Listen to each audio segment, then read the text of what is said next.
Chapter 19. Suck it in, honey.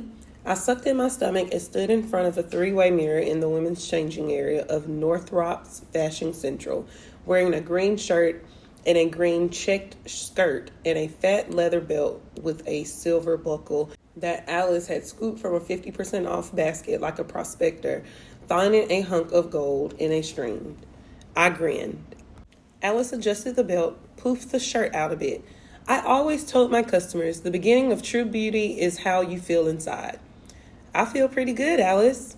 And that's radiating outward, Alice said. Just look at that glow coming from you. It almost hurts my eyes. I did a little twirl in the skirt, laughing. The fabric lifted full and light over my knees. Green's the color of new life, Alex explained. It shows off your red hair, and those big belts work on tall women. You've got a good waist. I looked down happily at my waist. I do?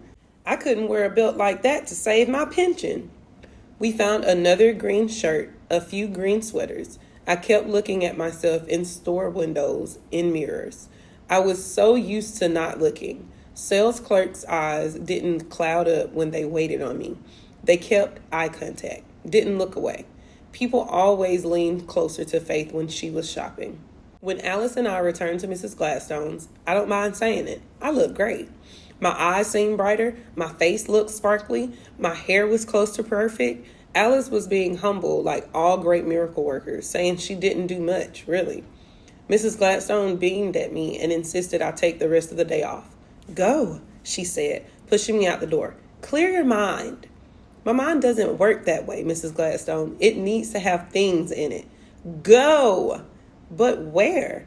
I drove downtown, sucking in my beauty. Matt Wicks didn't know what he was missing. Dallas is the second largest city in Texas, but I don't think it's a good idea to mention it to anyone living in Dallas.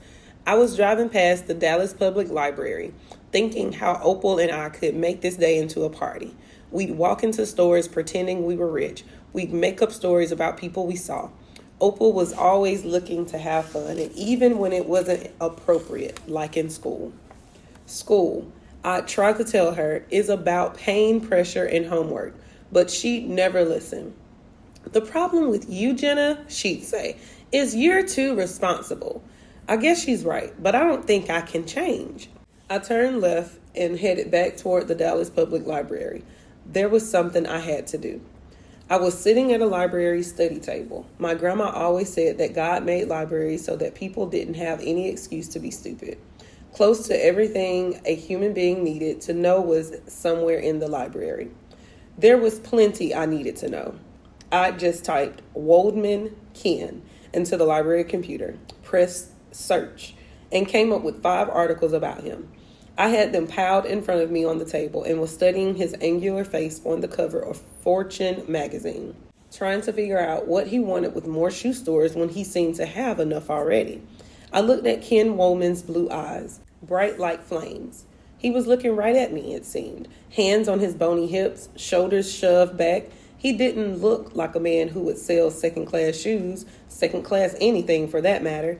He seemed to wear his power easily, the way you toss a sweater over your shoulders on a summer night. His father had been poor, the article said. Ken Waldman had 3 newspaper routes when he was a boy, a lawn mowing service in high school that he still operates, giving students summer jobs. Before I worked at Gladstone's, I did everything to make money. Babysitting, dog walking, selling pennants and visors at Wrigley Field. All right, I'd holler at the people filling in to watch the Chicago Cubs get slaughtered. Get your Cub memorabilia here! But my newspaper route got me on the road to big business. No one ever forgets their paper route days. With the freezing weather and the papers flying in bushes, you remember how good you felt when you'd fling a paper and it would land on a front porch perfectly. The paper kids that survive and make the money know you can't keep tossing losers. You get 2 per customer per year. But otherwise, those papers better hit their mark or it affects your tips. And the whole point any kid is out there is not for the thrill, it's for the cash. So I knew that Ken Waldman had a good aim and could land something sweet on a porch. This meant more to me than the statistics on his businesses that were always climbing up. I found other things too.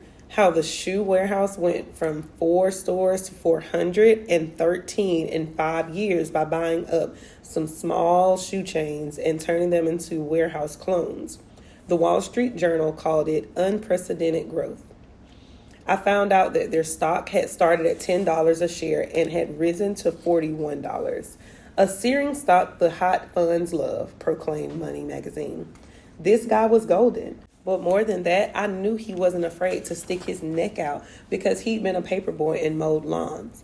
You're getting to the core of people when you touch their grass and their morning paper. I made copies of the articles, and you could have knocked me over with a pair of pads when a decently cute guy smiled at me right there at the Xerox machine. I smiled back and headed out the door in all my splendor to see what was up with Harry Bender at Gladstone's. I've never been too good at taking days off.